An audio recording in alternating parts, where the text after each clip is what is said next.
प्रभु, इतनी विचित्र तपस्या आरंभ की इन तीनों ने, किंतु उस तपस्या का क्या लाभ हुआ? क्योंकि वो तीनों तो अमृतत्व प्राप्त करना चाहते थे, और अमृतत्व का वरदान तो किसी भी जीव को प्राप्त नहीं हो सकता। हाँ गणेश जी, जीवन और मृत्यु के चक्र से तो कोई जीव मुक्त नहीं हो सकता, इसलिए अमृतत्व का वरदान तो इन तीनों असुरों को भी प्राप्त नहीं हुआ। किंतु भोलेनाथ महादेव को इनके तप से प्रसन्न कर इन तीनों असुरों ने उनसे अजय होने का वरदान प्राप्त अवश्य कर लिया।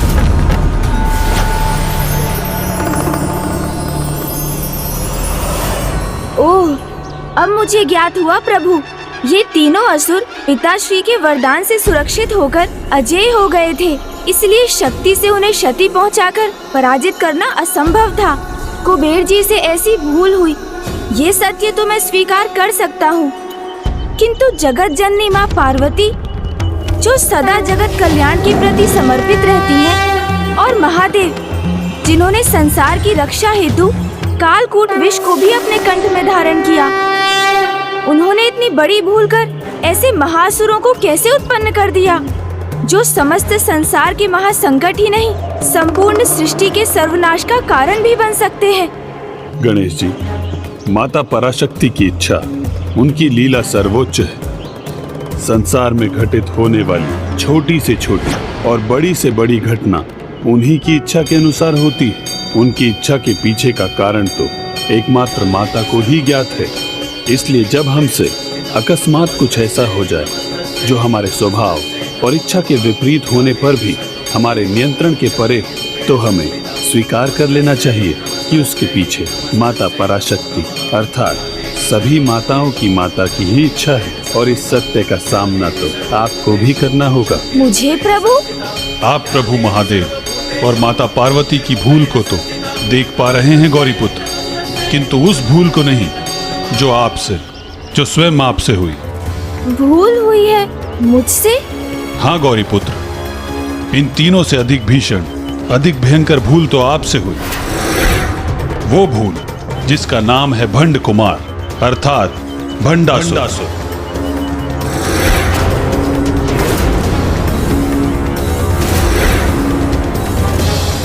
ओम नमः शिवाय, ओम नमः शिवाय, ओम नमः शिवाय, ओम नमः शिवाय, ओम नमः शिवाय, ओम नमः शिवाय, ओम नमः शिवाय,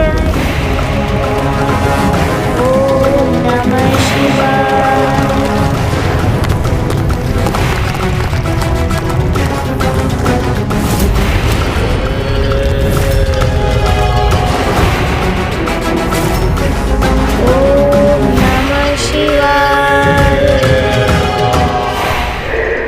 नित्य वृद्धि हो रही है हमारे महानायक भंडासुर के प्रभाव में, अर्थात हमारे महानायक भंडासुर अवश्य ही अपनी योजना में सफल हो रहे हैं। ओम नमः शिवाय। तो अब हमें भी अपना नियत कार्य पूर्ण करना चाहिए। तुम दोनों का तो मुझे पता नहीं, पर मुझे जो करना है उसके लिए मैं तैयार हूं, तत्पर हूं।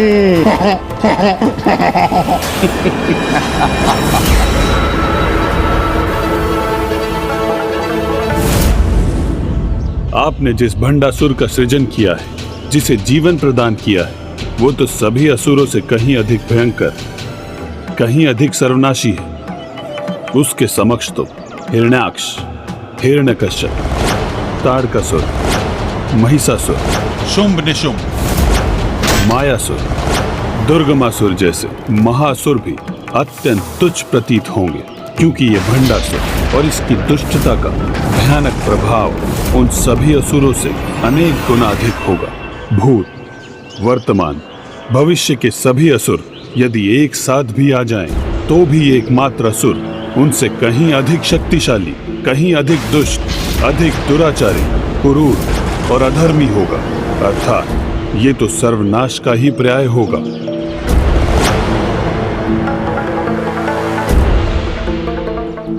अपनी सर्वनाशी सत्ता मात्र एक ब्रह्मांड पर नहीं, अपितु अनेकों ब्रह्मांडों पर स्थापित करेगा। एक छत्र अंधकार रूपी साम्राज्य होगा इसका, और उस साम्राज्य का विस्तार एक बार होगा तो वो निरंतर बढ़ता ही जाएगा।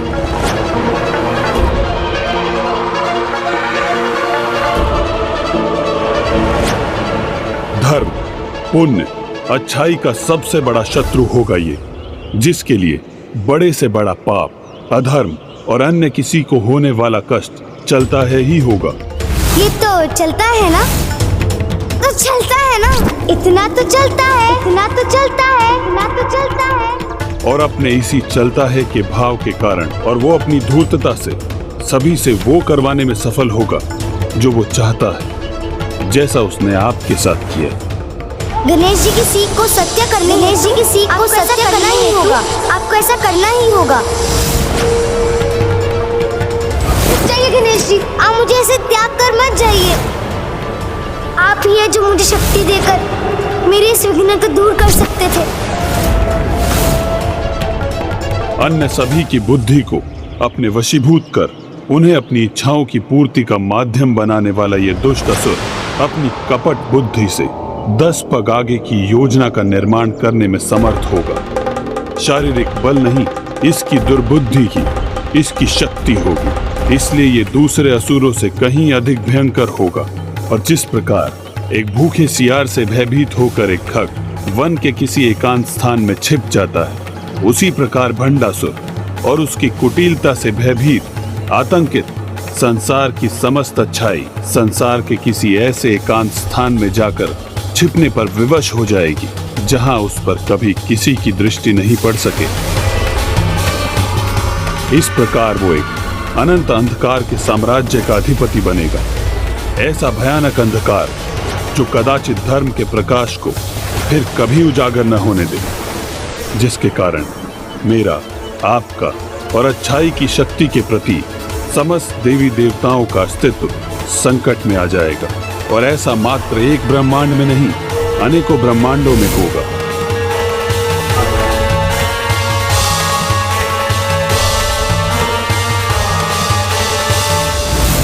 मुझसे इतनी बड़ी भूल हो रही थी, किंतु फिर मुझे इसका आभास क्यों नहीं हुआ? गणेश जी, आपके इस प्रश्न का उत्तर भी माता पराशक्ति की लीला में ही निहित है। यदि बिना ज्ञात हुए हमारे नियंत्रण के बाहर हमसे कोई ऐसी बड़ी भूल होती है तो वो भी माता पराशक्ति की इच्छा से ही होती है। प्रभु, माता पराशक्ति की लीला अपरंपार है, अज्ञात है, किंतु क्या माता अपनी इस लीला से मेरी ही परीक्षा हेतु इस महासंकट रूपी महाअसुर भंडासुर से मुक्त होने का उपाय ढूंढने के लिए प्रेरित कर रही हैं? मुझे विश्वास है प्रभु कि माता ने इसीलिए मेरे मन में प्रश्न उत्पन्न किए और उन प्रश्नों के उत्तर पाने आपके पास भेजा। तो मैं भी इस अंधकारी भंडासुर को रोकने का अथक प्रयास करूंगा। आप कृपा कर इस कार्य में मेरा मार्गदर्शन करने की कृपा करें प्रभु। मुझे कोई उचित उपाय सुझाएं। गणेश जी, लोभ, मोह, काम, क्रोध, मद और मात्सर्य, ये 6 महाविकार जो भंडासुर की शक्ति के स्रोत हैं, जब ये पूर्ण रूप से उसमें समाहित होंगे तभी सर्वशक्तिशाली बनेगा वो। किंतु जन्म से उसमें 3 विकार अर्थात क्रोध, मद, मात्सर्य ही उपस्थित हैं। लोभ, मोह, काम की शक्ति वो लोभासुर, ममतासुर और कामासुर को अपने भीतर धारण करने पर ही प्राप्त करेगा। और ये तीनों भी तब तक अपने स्वामी को शक्ति प्रदान करने हेतु किसी न किसी प्रयास में अवश्य तत्पर रहेंगे। इसलिए यदि भंडासुर को सर्वशक्तिशाली अपराज्य भंडासुर बनने से रोकना है तो आपको इन तीनों असुरों को रोकना ही होगा। मैं ऐसा अवश्य करूंगा प्रभु। लोभासुर, ममतासुर और कामासुर को भंडासुर का भाग बनने से अवश्य रोकूंगा मैं। जो भूल मैं कर चुका हूँ उसे सुधारने का तो एक ही उपाय है मेरे पास। इसलिए हे प्रभु, मुझे आशीष दीजिए कि मैं किसी भी प्रकार इन तीनों असुरों द्वारा भंडासुर को पूर्ण होने से रोकने में सफलता प्राप्त करूं।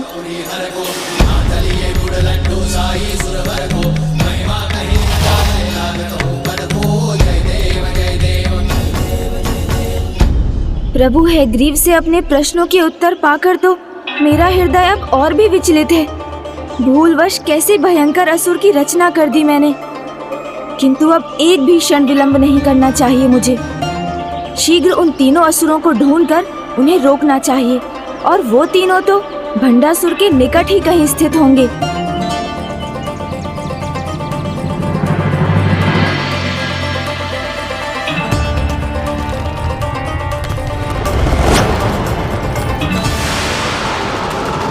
कम अवधि में ही इतने अधिक तपोबल का संचय कर लिया इस भंडासुर ने। इस प्रकार तो प्रभु हैग्रीव की भविष्यवाणी सत्य हो जाएगी। मुझे शीघ्र ही कुछ करना होगा। गणेश, शीघ्र मेरे साथ चलो अनुज, क्योंकि देवताओं को हमारी अत्यंत आवश्यकता है। क्योंकि अनुज, देवताओं पर एक अज्ञात संकट छाया है। किसी ने देवताओं के अमूल्य रत्न चुरा लिए हैं, वो रत्न जो उनकी शक्ति के स्रोत है। और इतना ही नहीं अनुज, उस धूर्त चोर ने सभी इच्छाओं की पूर्ति करने वाले कल्प वृक्ष, माता कामधेनु और दिव्याश्व, उच्च श्रेवा का भी अपहरण कर उसे अपने साथ ले गया है।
चुरा लिया, उठा लिया मैंने देवताओं के इन अनमोल रत्नों को।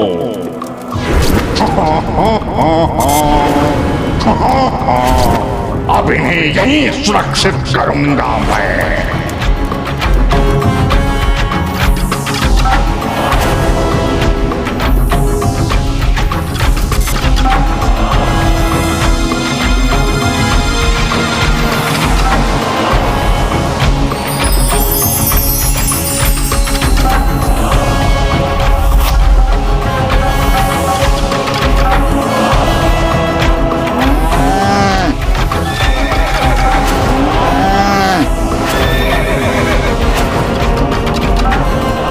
मेरा कार्य संपन्न हुआ।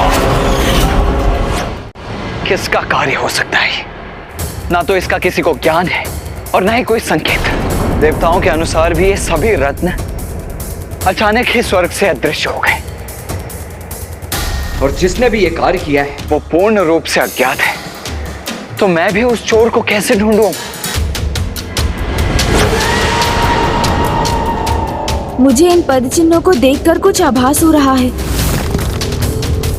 ओम नमः शिवाय।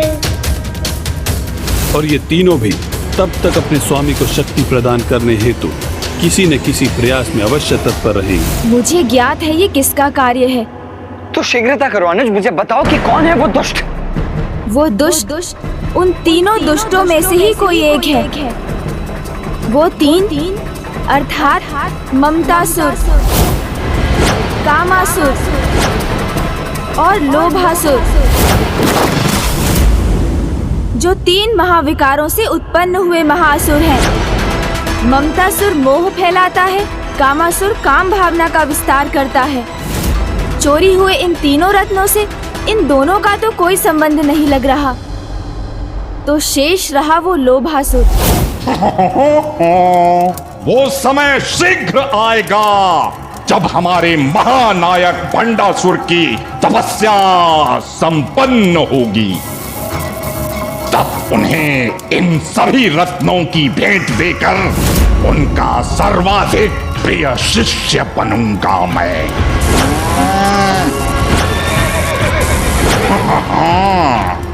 क्योंकि ये इच्छा पूर्ति करने वाली कामधेनु गौ माता केवल दुग्ध ही नहीं देती, अपितु किसी की भी मनोकामना तत्काल पूर्ण भी कर देती है।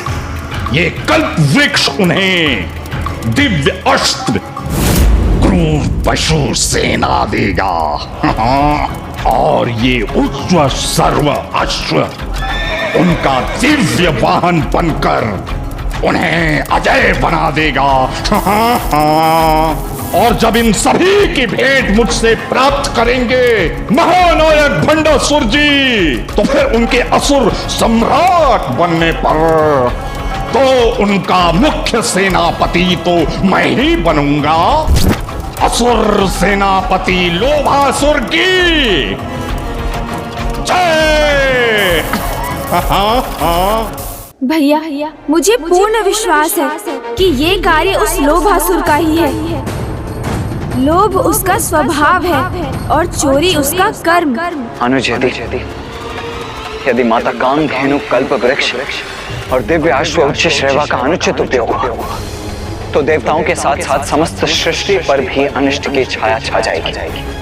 इसीलिए हमें शीघ्र अतिशीघ्र उन रत्नों को ढूंढकर उसे उनके उचित स्थान पर लौटाना होगा। वो लोभासुर अभी कहाँ होगा ये तो मुझे ज्ञात नहीं भैया, किंतु उसे कहाँ बुलाकर बंदी बनाया जा सकता है ये अवश्य ज्ञात है। और वो स्थान है कुबेर जी का राजभवन। मूषक जी,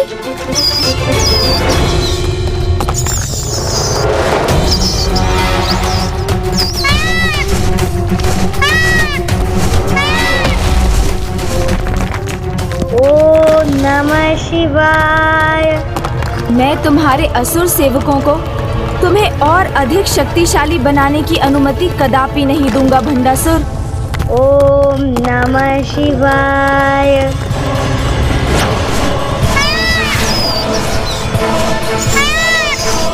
किंतु कुबेर जी का भवन ही क्यों अनुज गणेश? उसे वहीं बंदी क्यों बनाया जा सकता है? और कौन है ये असुर? वो सब मैं आपको मार्ग में बताऊंगा भैया। आपने ही कहा था ना, अधिक समय नहीं है हमारे पास, इसलिए अभी हमें शीघ्रता करनी होगी। मयूर जी,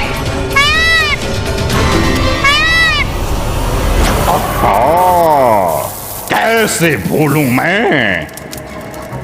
ये सभी तो मेरी संपूर्ण इच्छाएं अभी पूरी कर सकते हैं। कुबेर जी के समान धन कोष मान सकता हूं मैं। हाँ,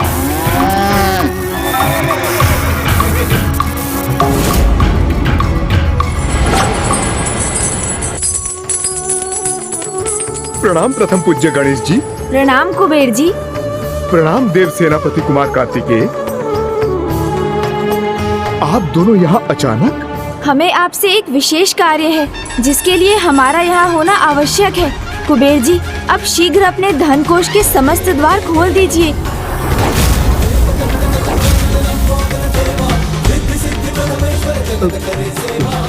कदाचित मुझसे सुनने में कोई भूल हुई है, अन्यथा क्या मैं ज्ञात कर सकता हूँ कि गणेश जी आप मुझे ऐसा अनुचित आदेश क्यों दे रहे हैं? हाँ अनुज गणेश, तुम संसार के सबसे बड़े धन कोष के द्वार खोलकर उसे असुरक्षित छोड़ने के लिए क्यों कह रहे हो कुबेर जी से? जिससे मैं संसार के सबसे बड़े लोभी महासुर लोभासुर को अपने जाल में बंदी बना सकूं।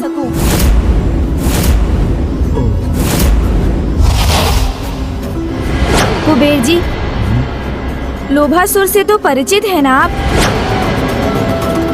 तो ये भी समझ लीजिए कि स्वर्ग के रत्नों और माता कामधेनु, कल्प वृक्ष और उच्चैश्रवा की चोरी में अवश्य लोभासुर का ही हाथ है। ऐसा अनर्थ होने के उपरांत भी आप सभी रत्नों और इस धनकोष को संकट में डालना चाहते हैं प्रभु?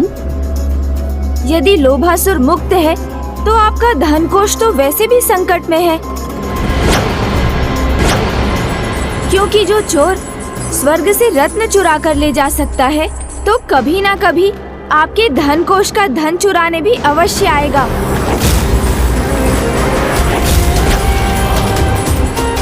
मुझे क्षमा करें गणेश जी, मैं आपका यह आदेश पूरा नहीं कर सकता।